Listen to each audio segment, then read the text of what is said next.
Hi, how's everybody? So I have enabled the chat function. So I want to take some time to allow some other people to join on. And so, hi, we have, I guess, 6 people on now. So we're going to wait a couple of seconds, but while we're waiting, I'd like for some people to introduce themselves. So the chat feature is on. So if you want to let me know um, who's on, is on. So if you want to, so this is my first time using Google Hangout. So we are learning together. I'm way outside my comfort zone, but it's very important that I share the information that I have with you all. I am here in Medellin, Colombia. The weather here is actually it's actually perfect weather, even though it's rainy season. It rains about, I would say, 2 hours out of the day, and it does rain like the sky's falling, like torrential thunderstorms. But then after that, the weather is pretty mild. It's hardly any humidity, which I absolutely love. It's fantastic. Let's see if I can see who is on.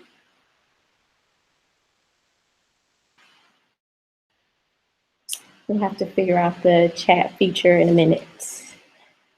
Let's see.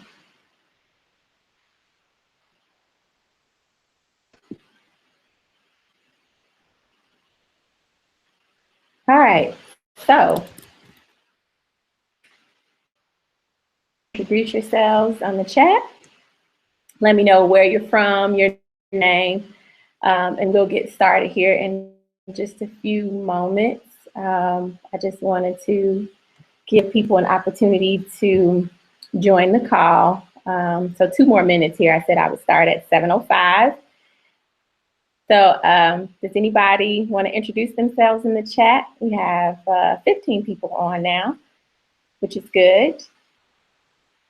And I was just talking about Medellin. So 2 minutes, and I promise we'll dive right into the content. I do have a lot to share. So I want to encourage you to, the live will be 60 minutes about, so I'm cramming a lot in these 60 minutes, but I'm really, really excited. So if you have any questions, there will be a live Q&A session on all of the content, and I'll be happy to answer your questions. It is 5. So I'm going to get started here. Let me put my little timer on because I can talk. Make sure I stay on task. All right, so I'm going to share and just give me one.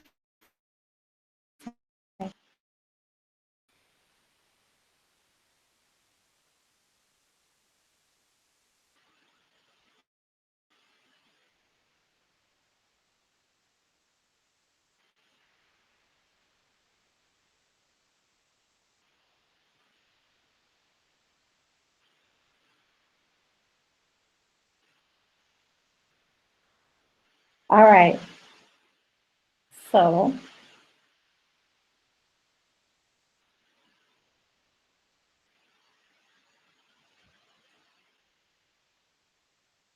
okay, so I'm trying to just get the screen to act right.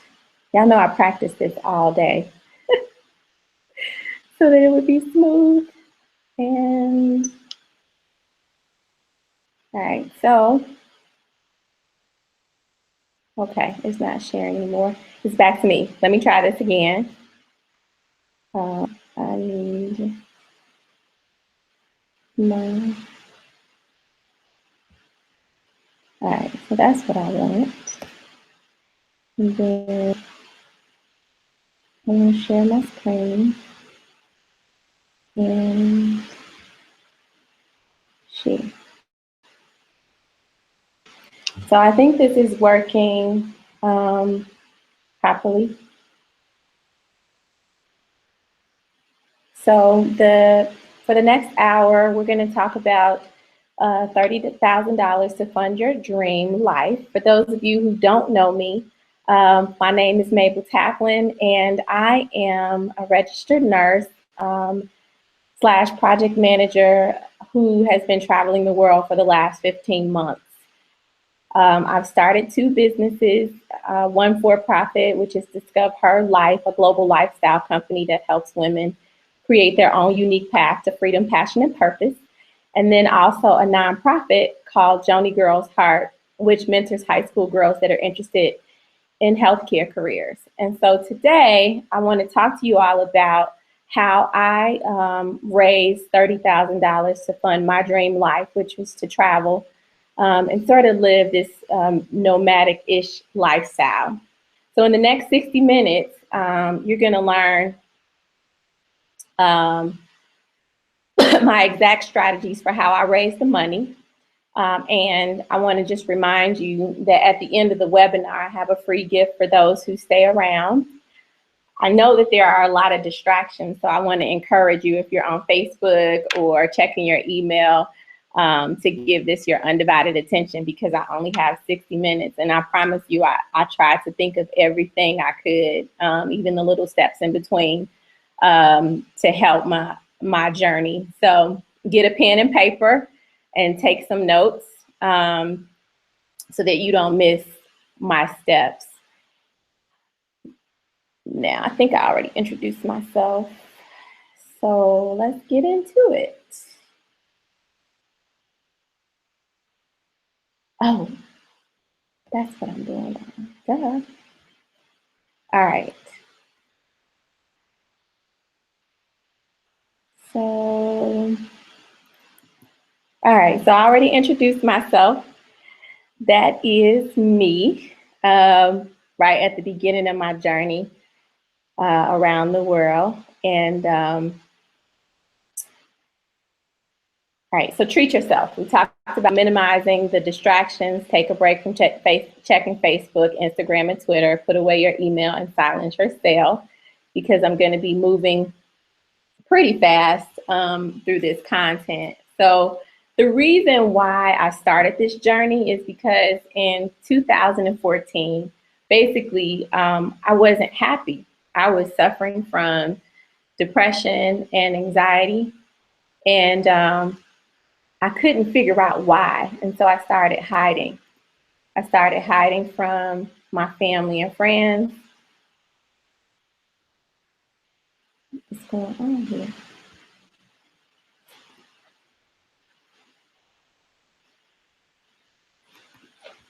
Okay.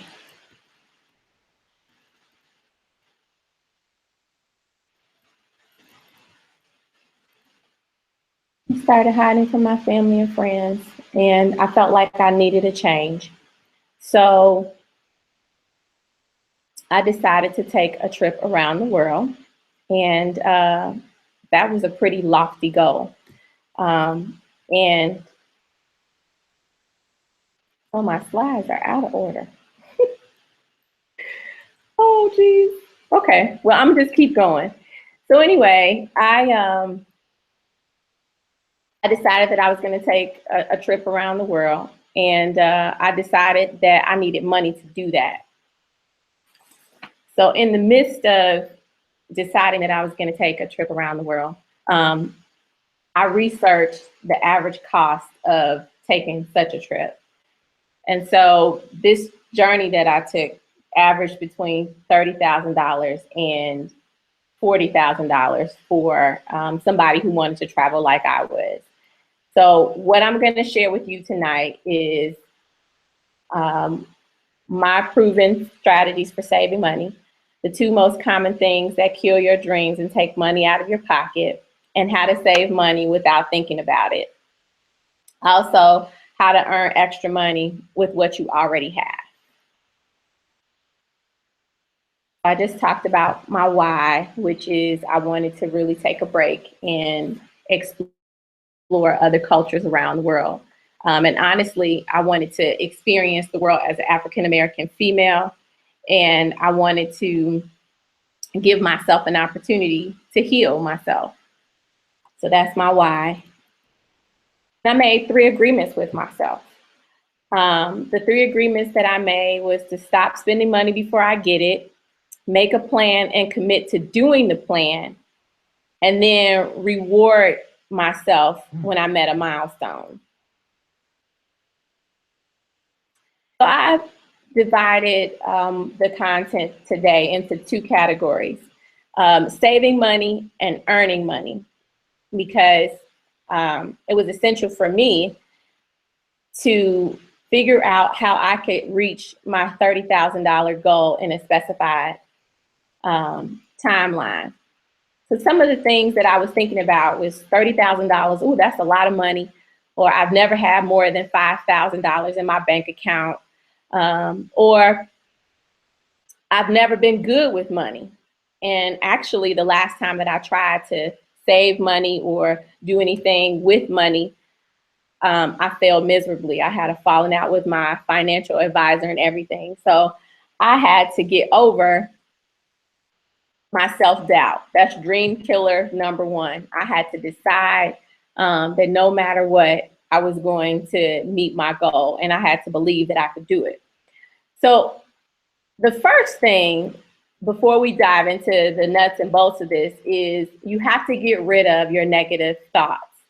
And I did that by affirmations.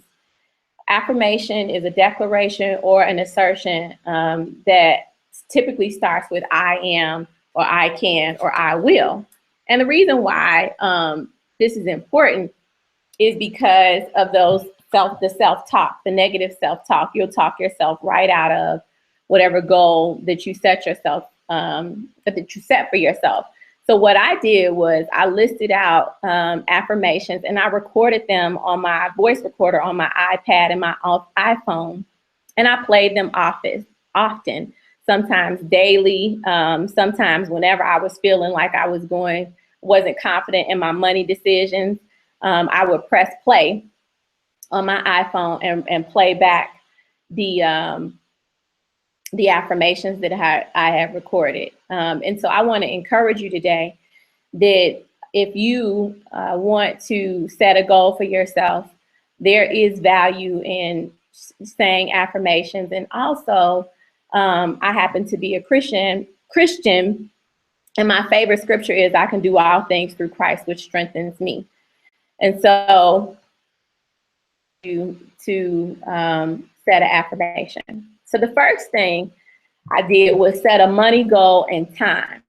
So in order to really stick to a goal, you have to understand why you're doing the goal. What is the money for? So for me, I needed to research the true cost of living my dream life. And I wanted to include money for contingencies. What if something doesn't work out? What if there's an emergency that I need, that I had enough money? And Stephen Covey says it like this: begin with the end in mind. So your money goal, basically, you want to take into account these 3 things: the cost, contingencies, and emergencies. So this is how I set my money goal. My goal was, timeline was 24 months. So the timeline broken down was $30,000 divided by 18 months, which was my shortest amount of time, and $30,000 divided by 24, which was my longest amount of time, which brought me to $1,667 per month that I needed to save or earn to meet my goal, or $1,250 per month. So I broke that down to a monthly goal and then a weekly goal. And the weekly goal on the low end was $313 and the weekly goal on the high end was $417. And let me tell you why breaking down your goal is important, because $30,000 seems like a lot of money. And so with any goal that you set for yourself, you want to make sure that you break it down into palatable bites. And so $300 a week doesn't sound as large as $30,000 to save. So I figured if I could just get to $300 a week, I was doing good. All right, so the first thing I did was I established a separate checking and savings account. So this took a little bit of research. I was looking at several banks, and I had specific criteria that I was following when I was looking at banks, and specifically the foreign transaction fees were important because I wanted a bank that I could access while I was outside of the United States. So here's the criteria: no minimum balance, no direct deposit fees, no ATM fees. Also, that they actually had direct deposit, so that I could actually have my check direct deposited there, or making transfers from another bank, which is my primary bank, and it wouldn't cost me anything, or the fee was nominal. And I wanted an online bank. I wanted a bank that had access to online banking as well as apps. And then I wanted to be able to send money to my family and friends online. So the example of that is like Chase Quick Pay. Several banks offer that, where they don't pay you a fee, or they have a feature kind of like PayPal, where they're trying to compete with PayPal. And then I wanted to be able to get with a bank that would allow me to transfer money for less than $50, especially if I was out of the country and I wanted to access money or use money to pay vendors. And then lastly, if the bank was running any promotions. So if they were offering a sponsored credit card, where they would say, if you transferred your balance to our bank, 0% interest for a specific time, or if they were giving away money, one of the banks was offering $250 if you opened an account with them. So I was evaluating all of these things when I was looking for a bank. All right, so my two bank that I went with was Charles Schwab and Capital One 360, formerly ING. And let me tell you why I came up with these two. They both met all of the criteria. I actually banked with both of them. Charles Schwab has a little more perks than Capital One, and those perks were they actually reimburse you for all of your ATM fees. And let me tell you what that means.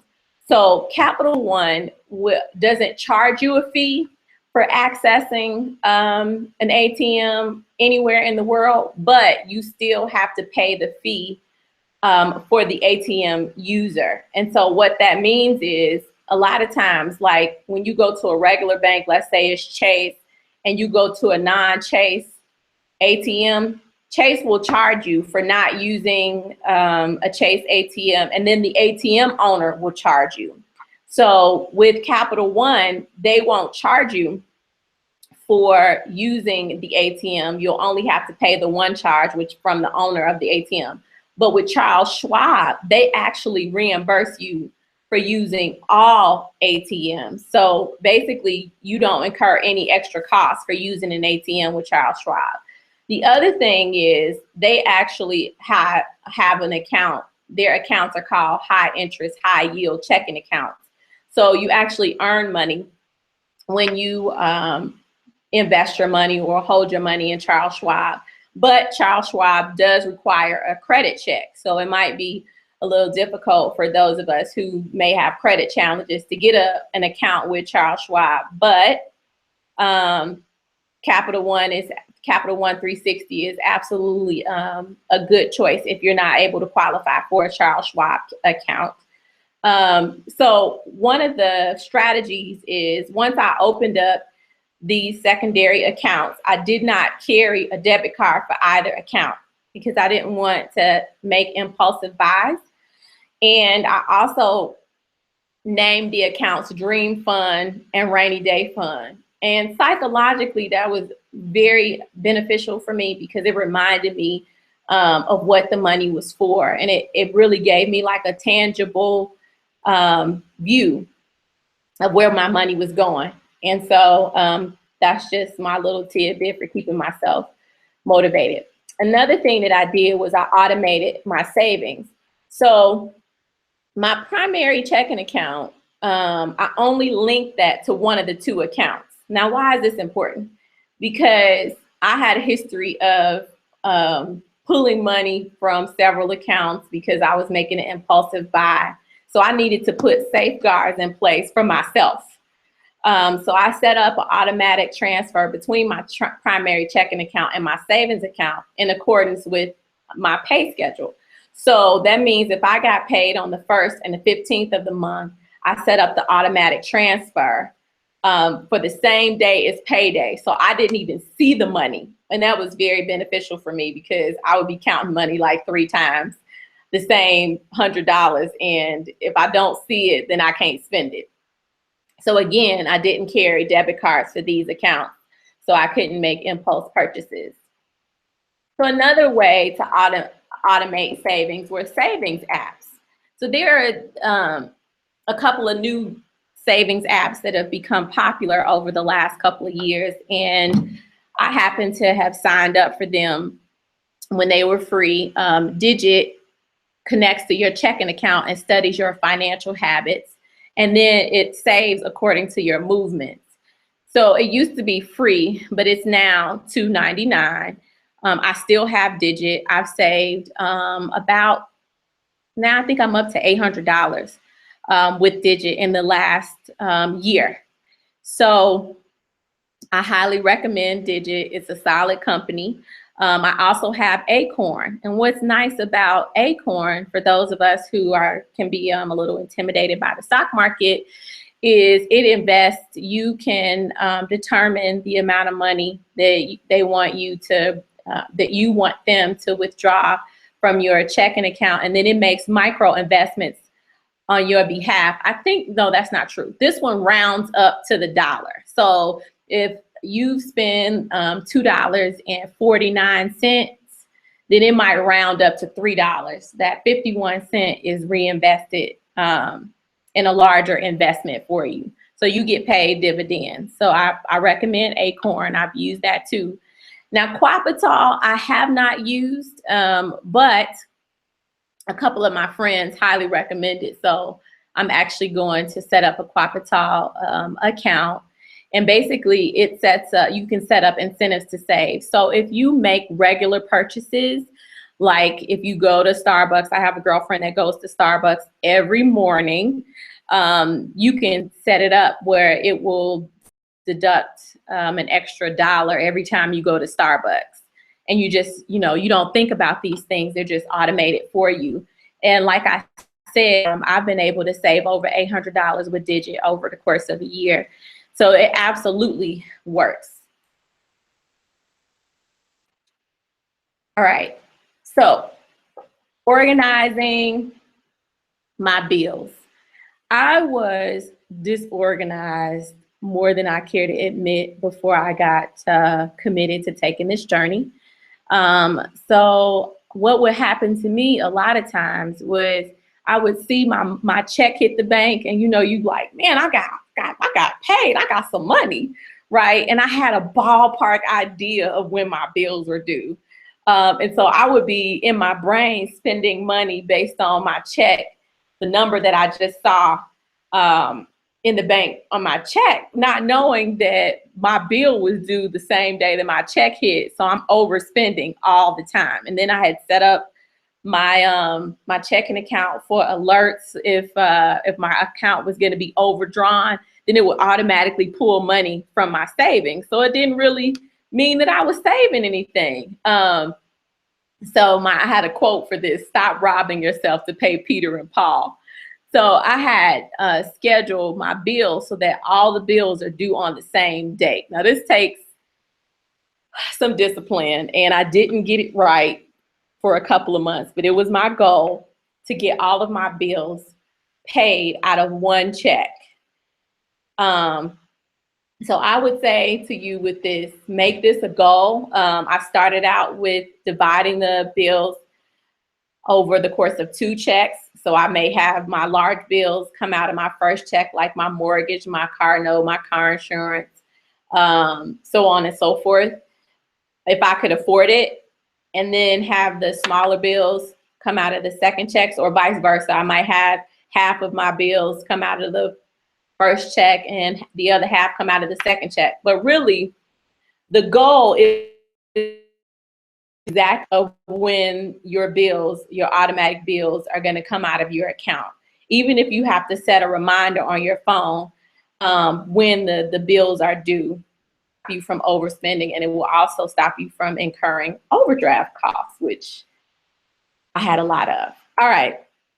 So under organizing bills, the goal was to decrease my monthly household bills. So my strategy was to research which bills I could alleviate or decrease. So that started out with me making a list of my household bills and prioritizing them. So of course, my largest bill was my mortgage / my rent, and then my utilities, light, gas, and my condo association dues is not on here. My cleaning lady, I still had a house phone, y'all. My insurance, and then my cable and internet. So of these bills, I realized that my house phone hardly ever rang, but I technically had the house phone, and what's not on here, I see it now, is my alarm. But I technically had the house phone because they told me I needed a house phone for my home alarm. And so I ended up researching an alarm company that would actually be able to be linked to my cell phone. So I was able to get rid of the home phone, and then also cable and internet like everybody else. I had Comcast, and I was paying over $100 a month for my cable bill.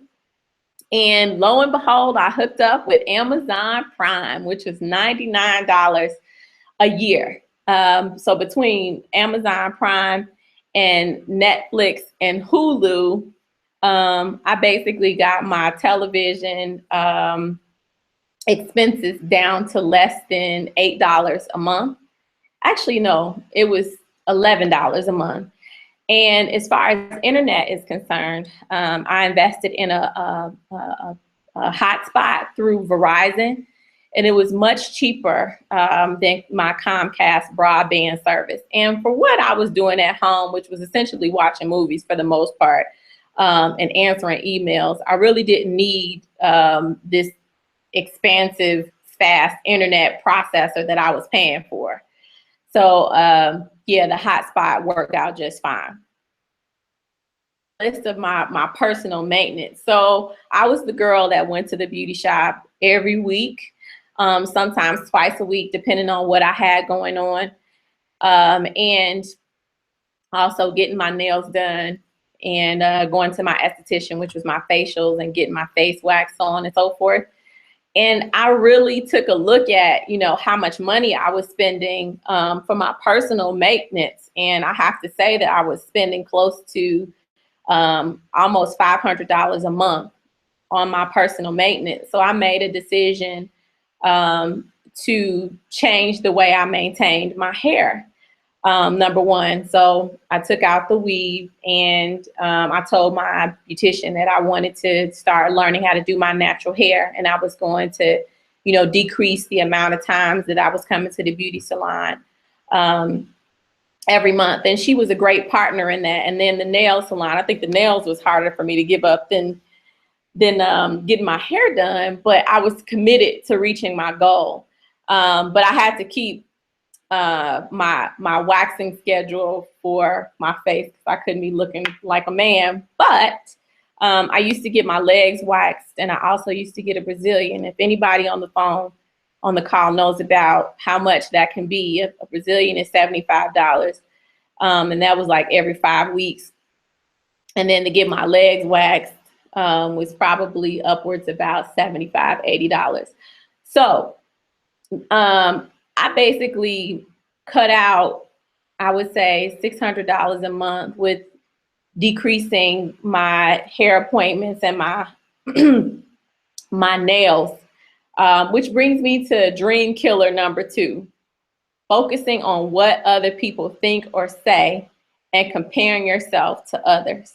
I think there was something that I did subconsciously that I didn't know that I was doing, but I needed to have myself or place myself in the mind space that I was focused on what I was trying to do to reach my dream life. And so I would encourage anybody that's listening to pay attention to who you allow to influence you and influence your decision making, especially as it relates to spending your money. And then communicate your goals to your family and friends. Some of my friends knew what I was trying to do with saving money, and so they would treat me to dinner sometimes, or they would say, well, I know you're trying to save money, so we'll go to a less expensive place, because my taste was pretty expensive, but I had the support of some of my family and friends that would help me. So back to organizing the bills, and I made this a separate slide because I think it's really important. Along with organizing bills is managing debt. So I had 2 credit cards, and I had $4,000 worth of credit card debt. And so the goal was to pay off the card with the highest interest rate first. And so one of my credit cards had a 22% interest rate, which is extremely high. And so my strategy was to shop for credit cards that offered a zero balance transfer with the longest term. Now, this goes back to also when I was shopping for a bank account, because I was looking at if one of those banks had a zero interest repayment offer when I opened up an account with them. And actually, Capital One 360 did offer me, or had an offer at the time, that they did a zero balance on transfers with a term of 6 months. So one of the cards I transferred over to the Capital One 360 account that I had newly opened. And then I took the other card, which was, the highest balance card. So I divided the balance transfer by the number of months of the zero term. So for Capital One 360, it was a year, right? This is not right. So it says $4,000 divided by 12. The $4,000 is actually the balance of the 2 cards. So that means essentially I was going to be coming out of pocket $335 a month for my total credit card payment. Okay. So one of the credit cards was roughly $2,200, or maybe and the other one was like $1,800-ish. So I just grouped them together and said 4,000. But what you need to take away from this is that you want to, while you're paying off your bills, especially credit cards, you want to pay the least amount of interest as possible, and you want to pay the debt off as soon as possible. So the plan or the strategy is to transfer the balance of a high interest card to either a no interest card or a lower interest card if you can't get if you cannot find a zero interest card. Okay. So criteria for shopping for a credit card: 0% on balance transfers, rewards program with airline, hotels, or points, and then bonus offer for rewards points. Now, I like to travel, so rewards programs was really important to me. And so I always looked for cards that were offering free miles, or free points that could be converted to miles, or free hotel rooms. So the website here that I put up here, the Points Guy, he does an excellent job of comparing credit cards with rewards programs for you.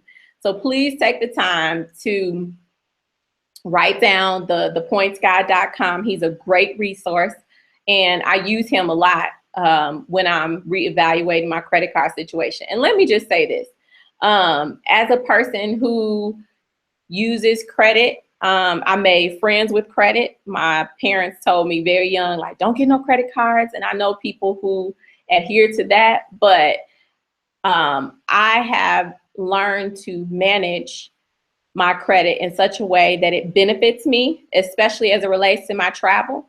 And so I needed to make friends with the notion that credit cards are bad. Mismanaged credit cards are bad. But when you manage your credit cards and you have a plan for them, you have a goal and a strategy for them, they can be excellent, excellent resources. So I want to just encourage you to take a look at the points guide. So next, organizing your bills, debt consolidation and negotiation. All right, so I had gotten Invisalign, and so I got a dental account that had a promotion that I didn't quite understand. It was like 0% interest for, I don't know, 6 months or a year. I want to say it was a year. But anyway, the fine print was, if you do not pay off the credit card within the time frame, the entire interest that you didn't pay over the past year was accrued onto the balance of the card. And it was like some ungodly amount. So let me just tell you, the dental account was for like $4,000. I had paid the account down to like, I want to say $1,500. And yeah, maybe like $1,500. So about a month after the balance was due, I was thinking in my mind, like, I'm going to have to start paying interest on the $1,500. Well, my next bill said $5,000. It was like almost $5,000. And so I called the people upset, like, you know, there's been an error, you know, you crossed my account with someone else. This is terrible, da-di-da-di-da. And that's when the lady politely informed me on the phone that I was not only responsible for the balance, but all of the interest that I didn't pay. And the interest was like 28%. So if you can imagine, it was like I had never paid a payment. So basically the way that it was set up, even though I had given them almost close to $3,000, they were like, oh, no, ma'am, that $3,000 doesn't matter. Your balance is back up to $5,000 or almost $5,000. So it took me a few months of calling and negotiating and asking for a supervisor and actually soliciting the help of a friend who was a financial counselor. He's the one that told me to do this, to get them to negotiate a payoff and to pay 25% of the balance, which at that time was close to $2,000. No, I think it was about $1,500. So the criteria that he gave me was to make sure that I get the terms in writing, and then also to make sure that I'm explicit in getting them to describe how it's going to be reported on my credit report. That's another topic, but you want to make sure when you're doing debt consolidation and negotiation that you address how the debt will appear on your credit report, because different reportings impact your score differently.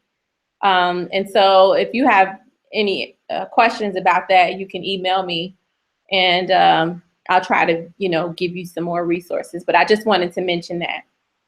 All right, so student loan payments. This was a big one.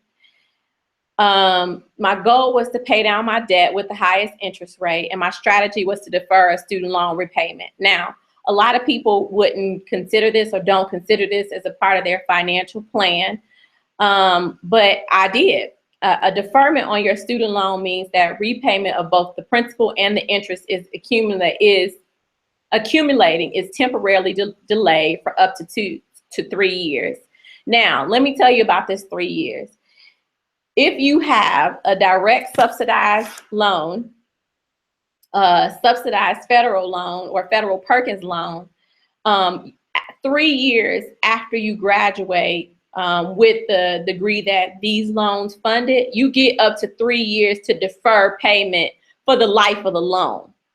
So in my case, I had never used a deferment. That's not true. I used 6 months of deferment when I first graduated with my undergraduate degree. So that means I had 2.5 years left of deferment eligibility, right? So you may have deferment eligibility left and not know it. If you have one of these loans, a direct subsidized loans, a subsidized federal Stafford loan, or a Perkins loan, you may be eligible for a deferment. And a deferment doesn't cost you anything. You don't lose anything for a deferment from a subsidized program because the government is going to pay your interest. Your principal will just stay the same. Excuse me. So I applied for a deferment for 1 year, and my student loan payment was $305 a month. And the interest rate was only 5% of the loan. So that was $305 that I could use to pay off my other higher interest debt, which was my credit cards. Remember, I told you I had this credit card that had a 22% interest rate. So I needed to get that down as soon as possible. So I put the website, most loans are now serviced by Navient. I would encourage you to look at if you are qualified for a deferment. There's also another option called forbearance, where the government does not pay your interest, but I don't have much experience with that. But I would just say, look at your options as far as your student loan repayment, look at the interest rate and compare the interest rates of your debt. You want to pay off the higher interest rate debt that includes credit cards faster than the lower interest debt. So like I said, because the interest rate on this student loan was only 5%, I could afford to delay that to pay off the higher interest loan. All right, so getting rid of my biggest expense. So this took a bit of courage and commitment on my part. My biggest expense was my housing, where I lived. And so I decided to sell my house and move in with a girlfriend. And in doing so, I was able to save $1,000 a month. So I rented a room from her for almost 8 or 9 months, I think. But I was able to put away a significant amount of cash from moving in with her. So next I want to talk about using what's in your hand, making money with what you already own or rent. Now this is a big one. I've been traveling around the world and I've been exclusively in Airbnbs or apartments that I rent off of bookings.com. And so I want to start off by talking about considering to move with family and friends, but renting a room or renting out your house, condo, or apartment. So I want to take away the notion of either or, but maybe both and, right? So let's say you have a high mortgage and you want to save money, but you know that where you live, you can get a higher return if you rent it out or if you rent out pieces of your house. So for example, if you have a house and you have 3 bedrooms, you can make a ton of money by renting out each room in your house individually instead of renting out your house as a whole. Or you might consider renting out your house and then still moving in with a friend to save any more money, even more money. So I just want to put it out there that these are viable options. 2 of my friends rent their places out on Airbnb. And one of my friends actually rents out on vacationrentals.com. So I posted these websites for your reference, because you can be saving and earning money at the same time. And it is not difficult, and it's low maintenance. And so I just wanted to provide those resources for you. So house sitting. Now, house sitting is something that I did sign up for. I signed up for trustedhousesitters.com. And most people think of house sitting in the traditional sense, where you want to fly away and you want to house sit in another country or another state. But I actually considered applied to house sit in my home city, which was Chicago. And basically, because I worked remote, I didn't need to have a fixed address. So I have a P.O. box where all of my mail goes. And the annual membership for house sitters is $75. Now, there is a bunch of combinations and requirements for people who house sit. Some people are exclusively looking for single women who want to, maybe most of them are looking for people to babysit their pets while they're traveling. Some people, sometimes they're looking for couples. But the reason why I think house sitting is a great resource, again, is because the places are, they're evaluated by house sitters.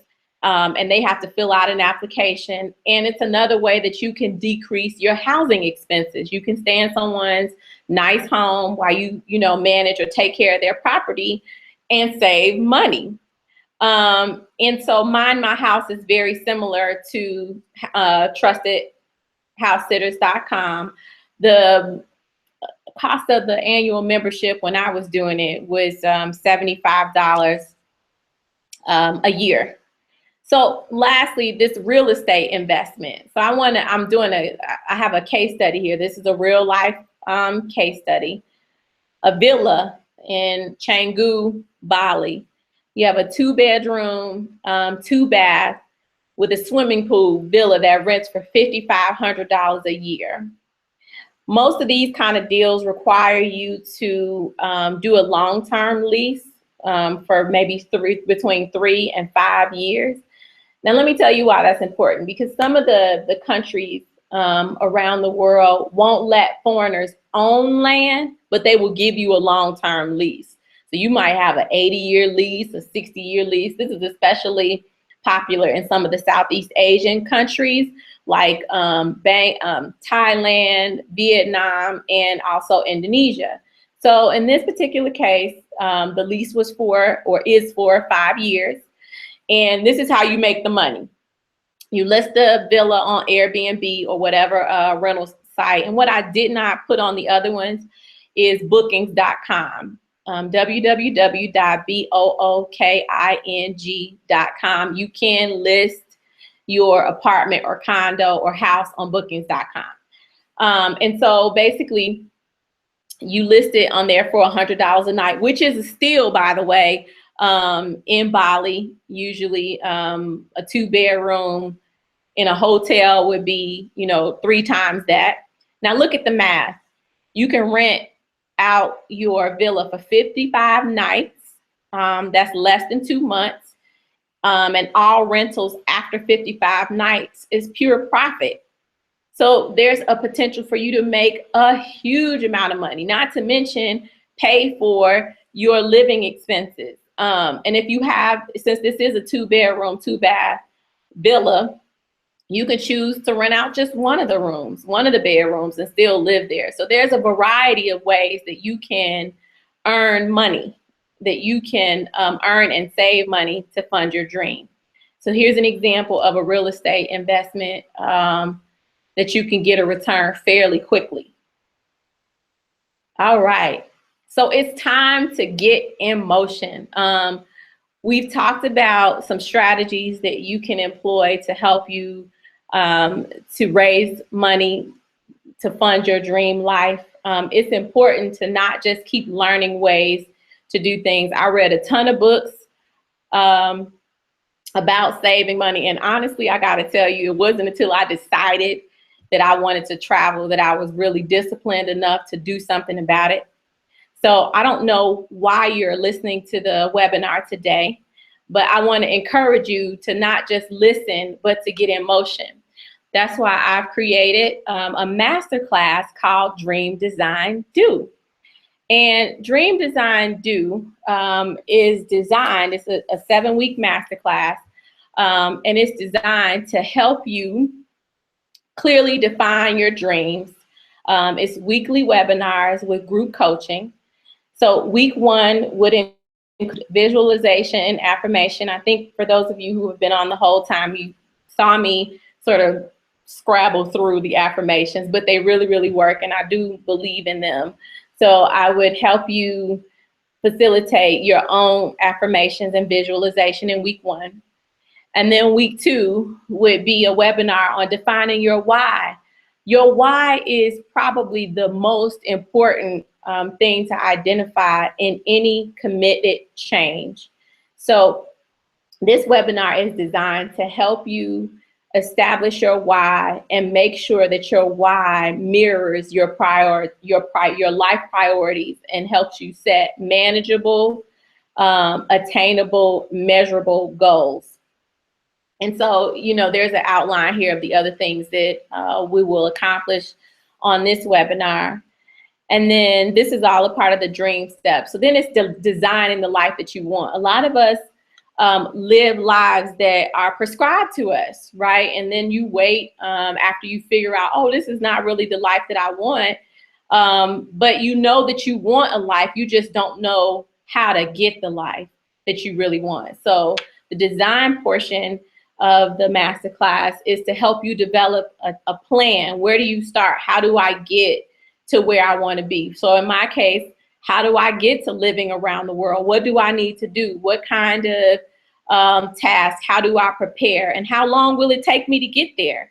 So this webinar is designed to help you identify the tasks that are necessary for you to get to your dream life.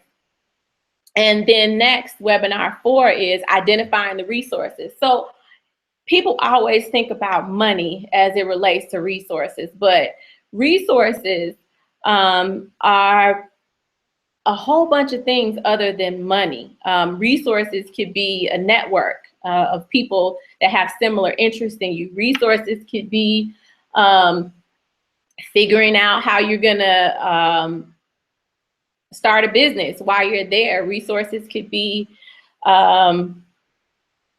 you know, a coach. Like I had to hire a coach to help me to clearly laser focus on my plan. So we will spend time helping you to identify what resources you need. If you want to start a nonprofit, if you want to start a business, an online business, if you want an e-commerce store, what does it take to get there? And then also identifying the barriers to living your dreams. What commitments do you have in place? And let me tell you why this is important, because for a long time, I equated being busy and having a full calendar as having a full life. And I realized that having all of these commitments on my calendar actually stopped me from doing what I really wanted to do. And so it took me to let go of the commitments that I had, sitting on boards and doing extra shifts and taking on extra projects.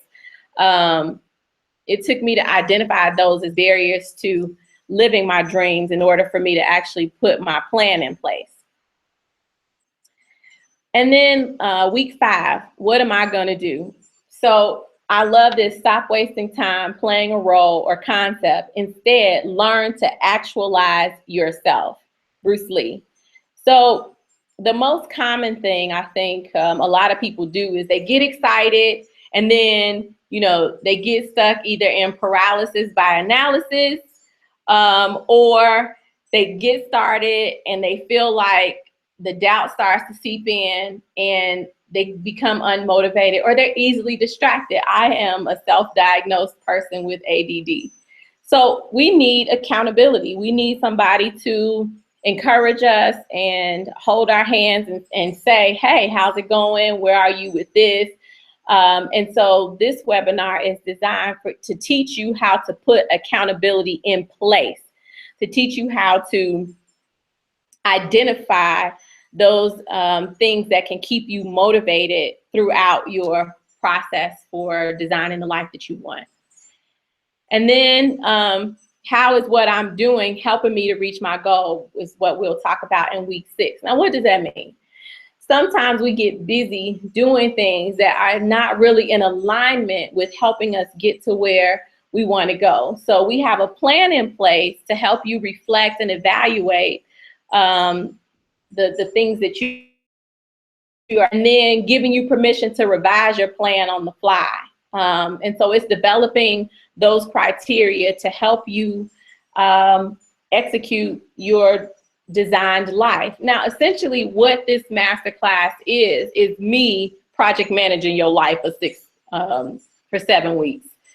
And so week 7 is our accountability group coaching call. So along with the coaching calls, there'll be an exclusive Facebook community for masterclass participants to stay connected and supporting each other. We all need support, and I think it's imperative that we share, because people think that things only happen to them. And the purpose of the Facebook community is for people to connect and also support one another. And we'll have weekly homework assignments, but there'll be some surprises along the way to keep you motivated and to celebrate your wins. So the regular price for the masterclass is $497, but I'm making a special offer today for those of you who have attended the call, and the price is $397 today only. So there is a website, and the website is www.dreamdesigndo.life, and there's an even more detailed explanation of the masterclass. But the price of $397 will only be good for the next 24 hours.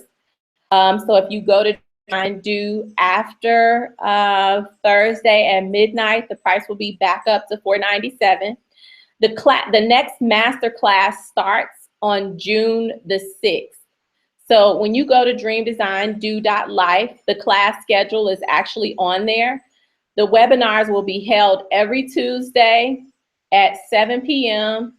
Central Standard Time. And the length of the webinars are anywhere from 30 minutes. The first webinar is only 30 minutes, but the rest of them are 90 minutes to 2 hours. Excuse me. And you can find any other information that you, any questions that you may have on Dream Design Do Life. So this season 10. And so now let's see if I can get the chat to work. I want to ask people if they have any questions for me. You can enter them into the chat. Let's see. Anybody have any questions about the presentation or anything that I've said, or about Dream Design Do Life?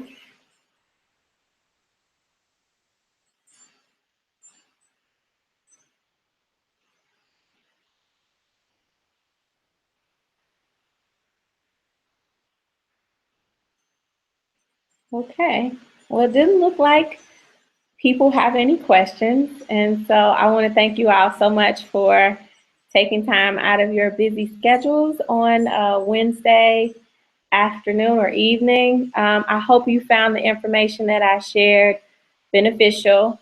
If you have any questions, I would love to hear your feedback. Please email me at Mable, M-A-B-L-E, at discover, discovher.life.